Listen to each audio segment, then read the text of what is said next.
On the 7th of September, people met in a candlelit vigil to light the dark and say welcome to refugees fleeing from war and persecution.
Thank you, ladies and gentlemen. We're going to start if you just want to find a seat.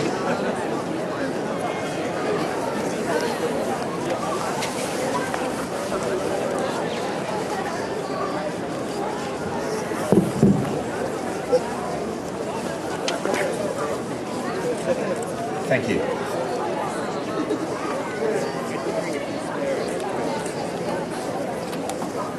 Ladies and gentlemen, good evening and welcome to Light the Dark. Australia says welcome. I'm James Lush, and it is a pleasure, a privilege and an honour to be here this evening, and thank you for opening your hearts and for sharing it with us this evening as we all come together. All our different cultural backgrounds, our different religions, but we are one group of community-minded people tonight, and for that, please give yourself a round of applause for being here.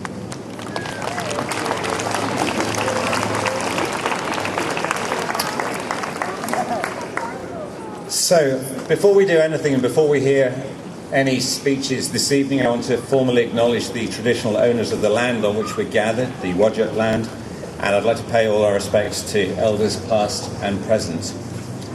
So this evening we're going to hear from a few select speakers who will give you some personal insights into what it is like either living as a refugee or working with refugees. You'll hear some personal experiences which will make it all come together, and the fact that we're all here this evening is just a wonderful example of how what we saw last week, and actually it's been going on for obviously weeks and months now, but what we saw last week touched everybody to a point where maybe there is a slight change in the air. So tonight we gather as one community. We're united in our grief. We're all shocked. We're all sympathetic to the situation that we face, not just here in Australia, but around the world. The situation that looks graver by the day. But we're here because we choose unity, we choose love, and we choose solidarity. And this evening we're going to demonstrate that as we hear from each speaker. I want to welcome, first of all, Michelle Buey, who is from the Refugee Rights Action Network. She visits detention centres and she's in contact with several people on Manus Island. She can give us a real flavour for what it's really like. Michelle Buey, please make her welcome.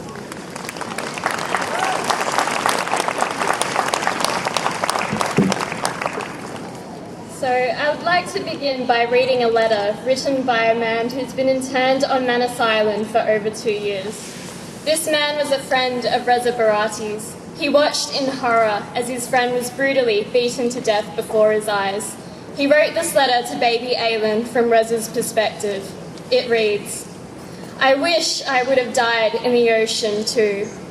Welcome, dear Aylin. My name is Reza Barati. I am also a Kurd.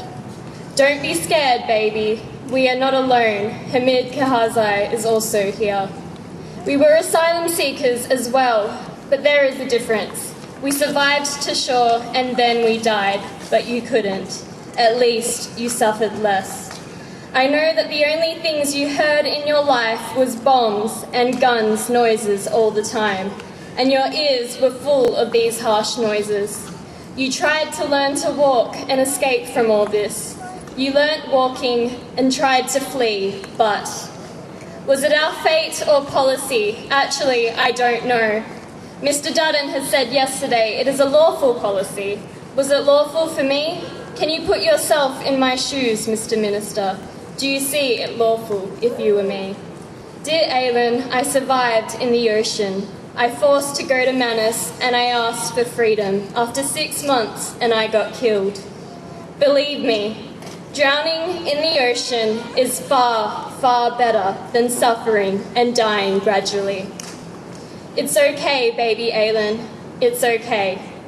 Maybe the ocean wanted to tell you that there's no one expecting you on shore. My friend signed this letter not with his name, but with a boat number. 3 letters and 3 digits that deliberately strip people of their humanity and instead relegate men, women and children to the status of cargo. There is an often shared quote that says, "You have to understand, no one puts their child on a boat unless the water is safer than the land." Therein lies the flawed logic of Australia's so-called deterrence policies. Boat turnbacks, mandatory detention, offshore processing and indefinite limbo does not save lives, it merely prolongs already painful processes. We can reflect upon the fate that Aylin and his family would have suffered if they sought asylum in Australia. Upon their arrival, they'd have been shipped off to Nauru, where survivors have the life sucked out of them in Australian-run and funded internment camps. In these circumstances, responsibility rests not with harsh and wild waters, but with a force equally as destructive and deadly. These are sites of at best intense neglect, and at worst state-sanctioned torture, rape and child abuse. While the bodies of men, women and children like Aylan, his mother and his 5-year-old brother wash upon Europe's shores, the Australian Immigration Department has been deporting people back to war zones. We talk about increasing resettlement of Syrian refugees, and I think this is something upon which we can all agree. However, there will always be people with no access to safe passage, and mandatory imprisonment is the least appropriate response. Syrian men have been languishing in the Manus Island camp for 2 years. Just over 3 weeks ago, one man was deported. One of his friends said his only will was freedom and to live in a safe place, but the Australian Authority decided to keep him in detention indefinitely or send him to his death in Syria. After all pressure and persecution while in detention, he requested to be returned to his country, to at least die in his own soil rather than to be killed in detention slowly and painfully.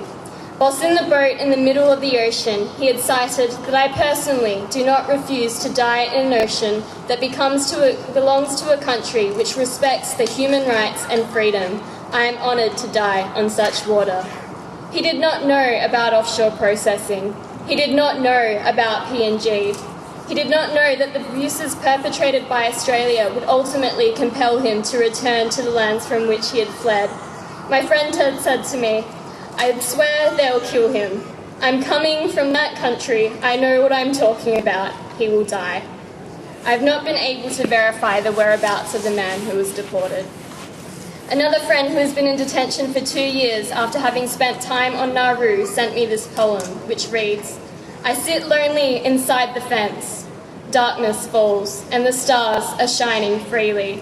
My heart has turned into wax. It is melting away within me. All day long I have been plagued. I have been punished every single second. Here I feel like day is a dark night in my life. Now I hope for just one day in my life where I will be free from this dark world and be free to breathe again." We were all shocked and horrified to see that photo of Aylan's tiny, lifeless body washed upon the shore. What is equally horrifying, but something much more difficult to encapsulate in one image, is the reality of the indefinite mandatory detention system. Shock, horror, and the grief that follows is often paralysing, so I thank you for coming together tonight. This is the first step.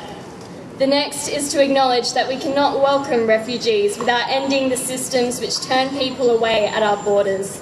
Our words must manifest in actions, and our actions must incite change. Thank you. Michelle, thank you. We're gathered here this evening to demand change. We all saw the images last week. It affected us all, and I'm sure many of you will be shocked forevermore having seen that image on the beach, a beautiful beach, a horrific, sad story of which it continues. We're gathered from all cultural and faith backgrounds with the same shared hopes and dreams of peace. We gather to grieve. We gather for peace. I want to introduce you to another person who's obviously deeply connected with the world of refugees. Ashraf Mohammad was a Hazara refugee. He's been here since 2011. He has an amazing story to share with us. He's currently working with other refugees, and he's also doing a higher degree. He's a wonderful example of how he can bring so much to our society. Please make him welcome.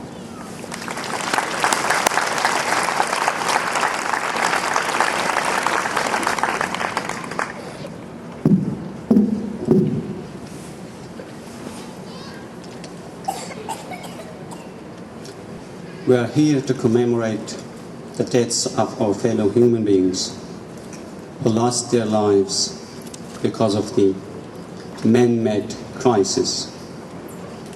For the past few days, I've been constantly thinking about the recent asylum seeker crisis and what happened in Europe and the Middle East.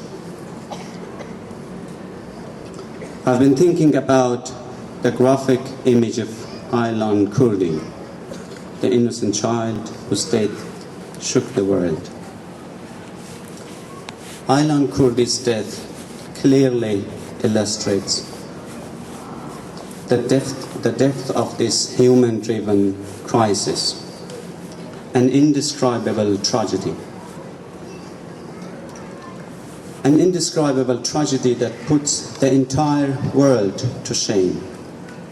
In particular, those behind the tragedy that forced Aylan's family and millions of others to flee their countries.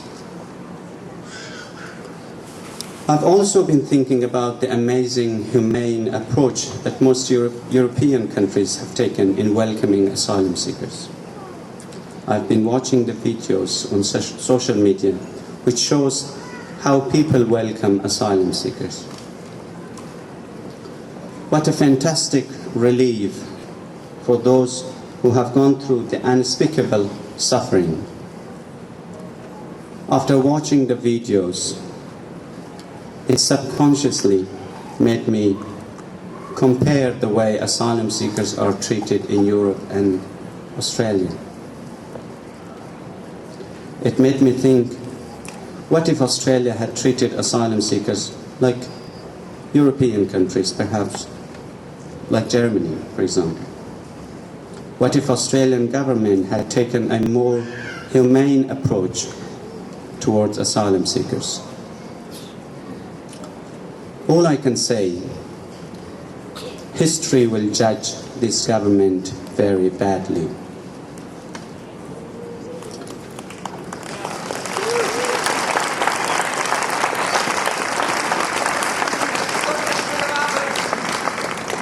History will judge this government very badly for the pain and suffering that this government has inflicted on refugees and asylum seekers.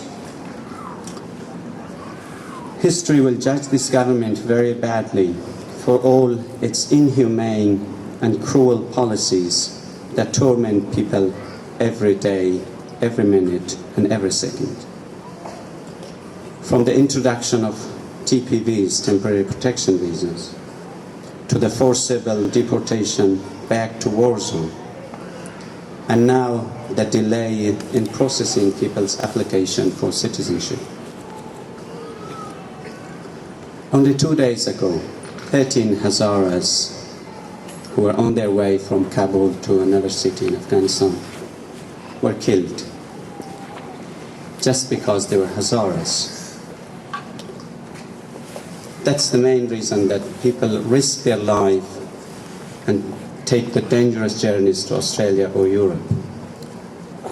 Yet, Australia keeps sending asylum seekers back to the situation that they have fled from. My friends, you might not know about the difficulties and suffering that asylum seekers are going through in this country. You can't even imagine the impact of these government's policies on asylum seekers. As a member of the Hazara community,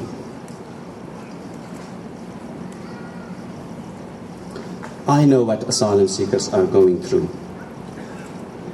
It's heartbreaking when I see grown-up men sitting in a corner and sobbing because of the devastating situation that they are in as a result of this government's policies. It's heartbreaking to hear that yet another asylum seeker gave up hope and committed suicide because of getting tired of this world and the unfair system. My friends, for refugees and asylum seekers, every moment is associated with pain and suffering. The agony of life as a refugee is one that's never ending. It was 20 years ago when my family was forced to flee Afghanistan.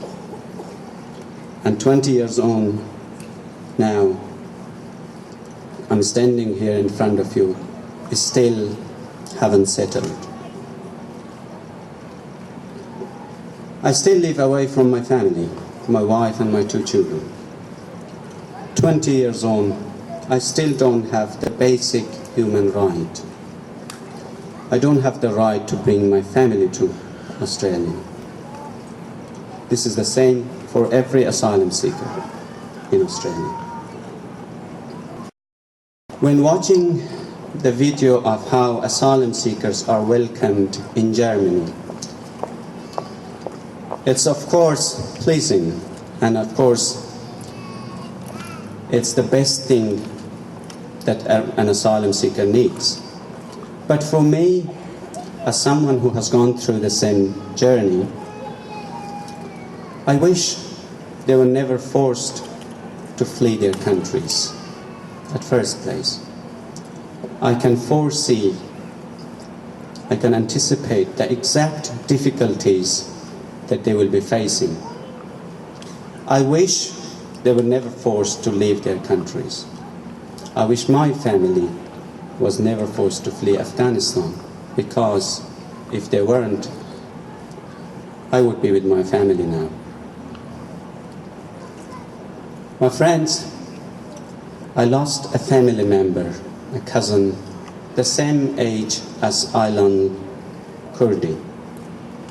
Her name was Masuma. She was 7 at the time. She was on her way back from school when the explosion took place.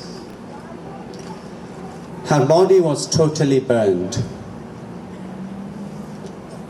The family went 3 times to her body to identify her. Each time my uncle went, he came back and said, "This cannot be my Masuma," because he could not believe what he was seeing. After that, we went through the belongings that people had gathered from the explosion area, and we found one of Masuma's shoes, her bag, and parts of her books. That's how we identified that was Masuma. She was 7. She had done nothing wrong. She wasn't against anyone. Her crime was that she was a Hazara. She was born in a Hazara family. My friends, my dream is to have a world free of war and suffering. My dream is that people would not have to leave their homes in search of peace. My dream is that everyone in the world would be kind to one another. And also, my dream is that Australian government also treat asylum seekers and refugees as human beings. Thank you very much.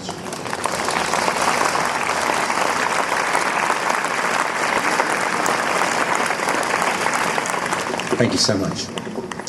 It's wonderful to see so many people here, so many different colours, different ages, and in particular to see children here, where we hope that change will come through your generation and you will bring about the change.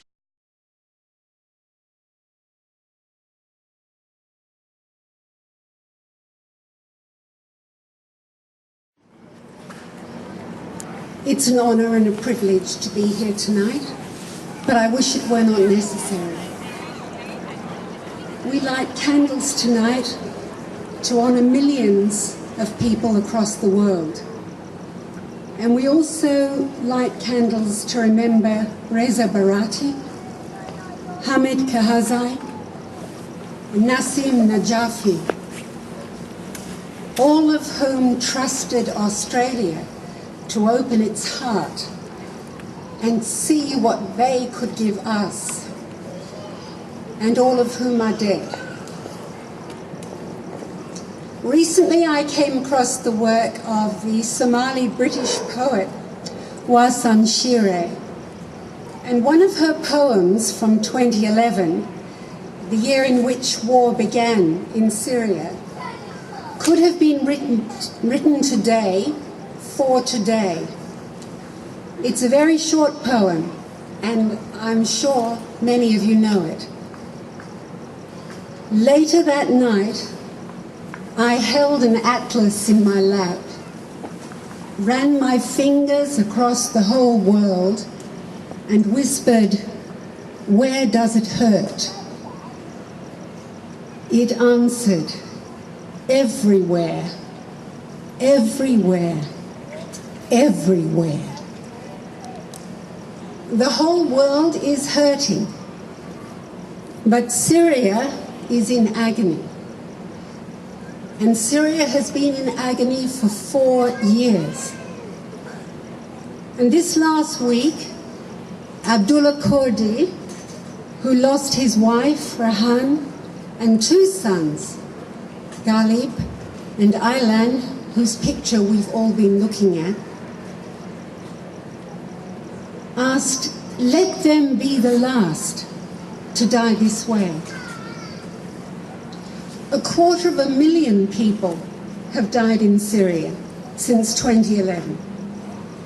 Like 2 million of Syria's refugees outside the country, many of those who died were children. The family of Abdullah Kurdi, Rehan, Ghalib, and Aylan have come to symbolize the horror of this war and of this age of 60 million fellow human beings without a home. Across the world, ordinary people like us, from Iceland and Germany to Perth and the rest of Australia, have cried enough. We don't want to see this or know it is happening anymore. And we don't want to know what we all know is happening under Australia's so-called protection on Manus and Nauru. The first response of Australia's government, not her people, to the picture of that dead child on a Turkish beach was like the response of a sleepwalker who has got no idea of the reality he should be waking up to. Our Prime Minister said that Aylan's death was sad and underlined the rightness of his government's policy of stopping the boats.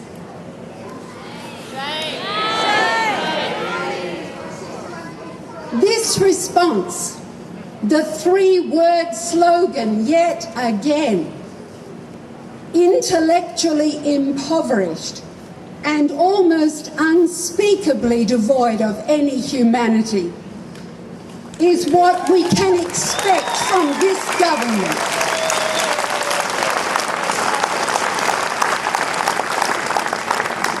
This is the government that sat for 17 months on information that little children were being sexually abused in Australia's care. This is the government that ordered Save the Children staff off the islands after accusing them of encouraging asylum seekers to sew their lips together, and sought to criminalise whistleblowers, including nurses, doctors, social workers, teachers, and that then bullied the President of the Human Rights Commission. It has shocked Australians, I think, to see our government behave like that. And even within his own party and his own government, Tony Abbott now hears a few lonely voices of protest. Peter Dutton has been sent to Geneva to discuss what Australia might do. Don't hold your breath. Foreign Minister Julie Bishop says Australia will play its part. But most Australians do not know what that even means anymore. The Prime Minister has said Australia will take more refugees from Syria, but he has dismissed out of hand Richard Di Natale's idea that we take 20,000 straight away because this is an emergency.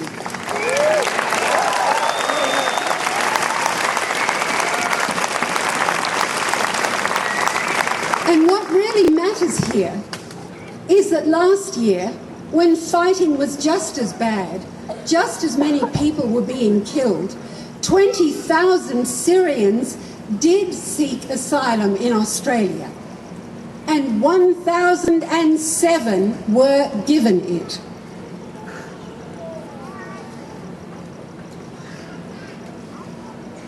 By contrast, Lebanon, which has a population of 4.5 million people, has accepted 1.9 million refugees from Syria.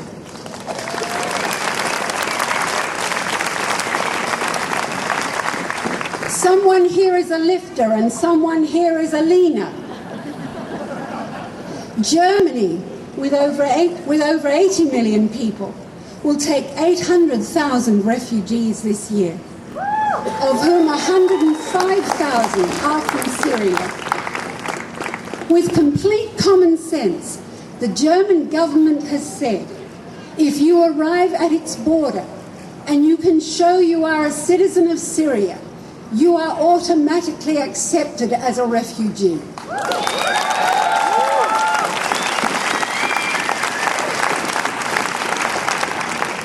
Germany is the shining proof that civil society really does respond when it has moral leadership from the top. When right-wing extremists hurled abuse and threatened asylum seekers at Germany's borders, Chancellor Angela Merkel went there and told them their behaviour would not be tolerated. Germany would not allow it.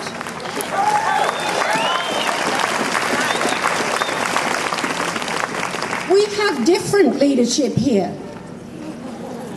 Our Our government has asked the US government to please invite us to drop more bombs on Syria. Our government has not heard the 13-year-old boy in Budapest last week who said, "You just stop the war and none of us want to go to Europe. Just stop the war. Just stop." If Abdullah Kurdi and his family, instead of setting out across the Aegean, had crossed the Indian Ocean, headed for Australia, their boat would have been turned back. That is Australia's policy. That is the face we show the world.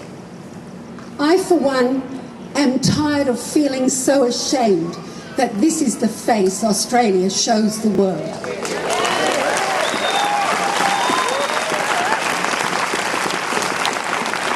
And it would not only be Border Force or our Navy that would push Aylan and Ghalib's family away under this government.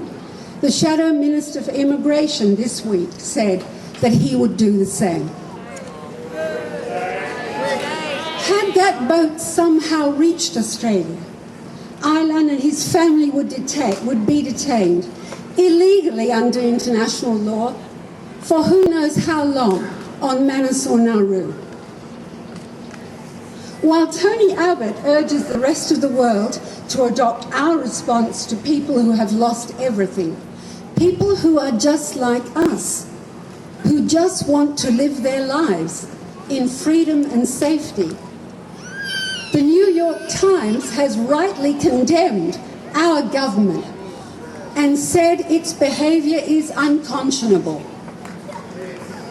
Naomi Klein has labelled our detention centres black sites, and we know they are. Others have called them factories, where the Australian government, in our name, takes human hopes and manufactures from them despair, illness, madness, suicide, death. A 6-year-old asylum seeker girl taken to Darwin for medical care tried to hang herself when told she would be returned to Nauru. What is our country doing when a 6-year-old child in our care wants to hang herself? This Australia, the one that British journalist Katie Hopkins says has tiny hearts, whacking great gunships and balls of steel, has been evolving since the introduction of mandatory detention orders in 1992. Katie Hopkins is infamous, by the way, for calling asylum seekers vermin, cockroaches, and viruses. But our government has her full approval. As the Refugee Council of Australia has said, mandatory detention was never meant to be punitive. It was meant to be administrative. It was meant to increase people's safety, not be the end of their lives, the end of their hope, the end of their freedom.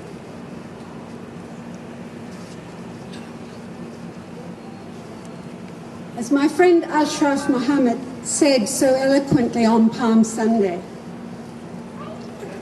it has worked. The policy of the Australian government has worked. People will stop coming as soon as they have understood that humanity has failed in Australia.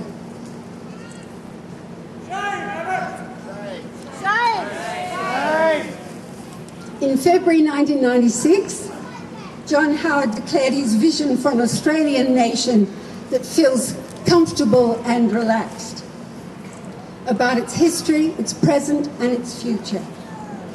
He didn't want Australia to feel it had to go on apologising for its past. But now 5 successive Australian governments, under Howard, Rudd, Gillard, Rudd and Abbott, have made sure we will be apologising for a long, long time.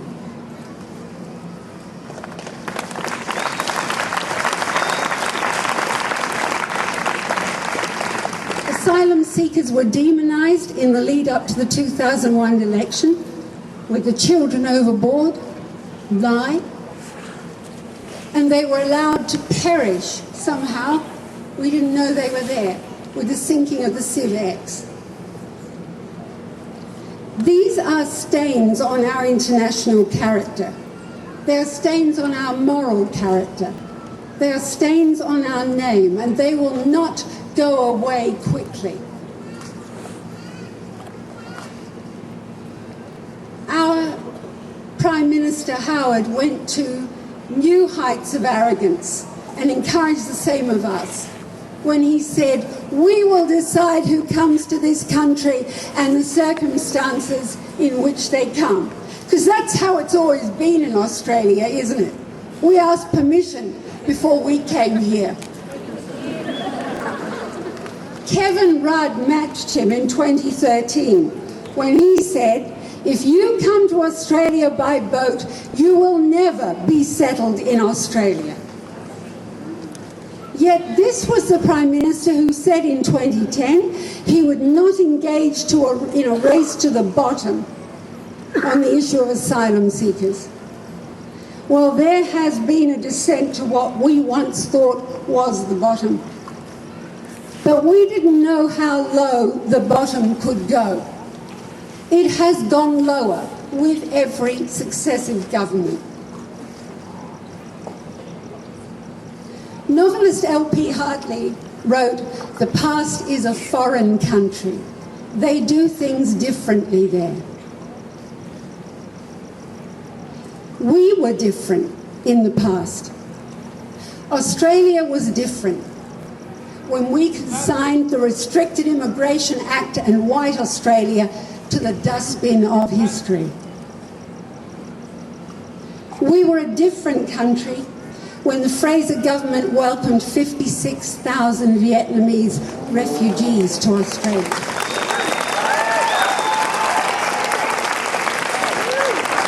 We were a better country when, after Tiananmen Square in 1989, Bob Hawke told 16,000 Chinese students they didn't need to go back to China.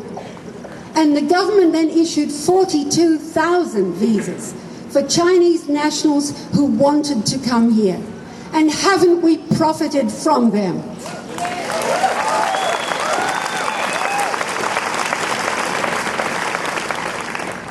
And we were a better country in 1999 when we accepted 4,000 or 5,000 refugees from Kosovo. I think rather than comfortable and relaxed, most Australians would prefer to feel proud of our country and its values. And I, for one, would really like to stop feeling ashamed.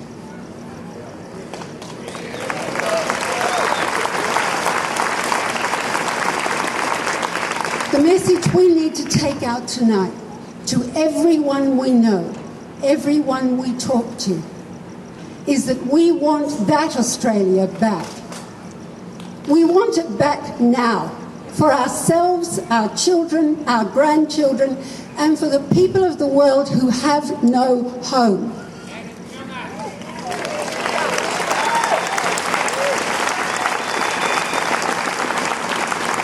Children get one childhood. Aylan had just 3 years of one.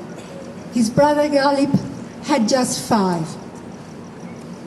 As their father said, let them be the last to die that way. And let us make sure that the camps on Manus and Nauru that disgrace our nation are closed. Thank you. From another mother, mum, and refugee advocate Sera McCulloch, ladies and gentlemen. Sera McCulloch. A little while back I had a conversation with my then 8-year-old daughter about war. And she simply said to me, "Mum, if there was a war in Australia, would you and Daddy take us to a different country? And would we be safe there? And do you think that they would let us stay?" I feel incredibly blessed that her question was hypothetical and that she's safe in her home and she's protected somewhat in this country. But I do believe that there are similar desperate questions being asked of mothers all over the world right now. Little Ilan may have been too young to ask the same question of his own mother, but she understood it anyway, and she made the difficult choice. Last week, the world saw an image that can never be unseen. And as a mother, the image of Ilan Cody's small body washed ashore moved me so deeply that I feel like empathy is no longer a sufficient response. You see, to any mother that saw Ilan being carried from the water, there's no room for labels. Only sorry. He could have been my boy. There is no better time to call for action. There's no better time to call for welcome.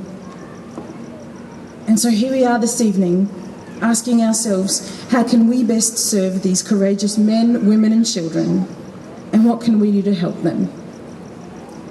Tonight we've come to light our candles, and some of us will weep and grieve the loss of this beautiful little boy, his family and so many others.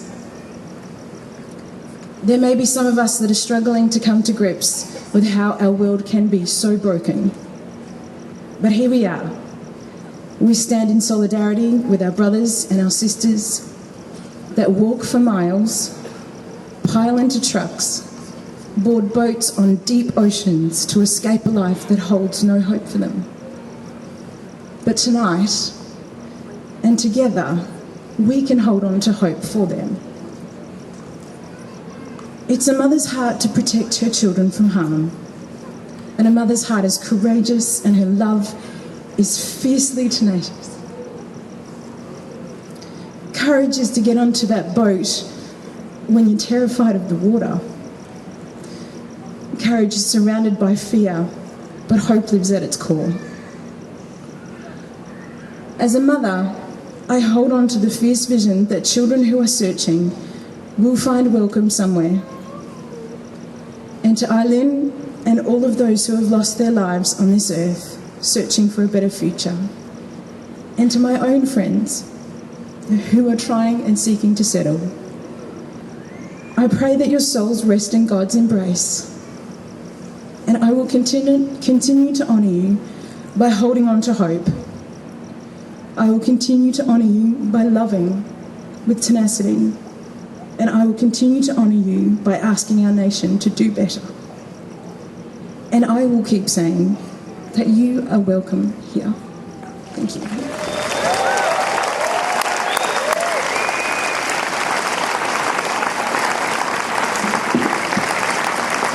Sir, thank you very much indeed. For every mother who cries for a child, every father who searches for safety, and everyone who hopes for them.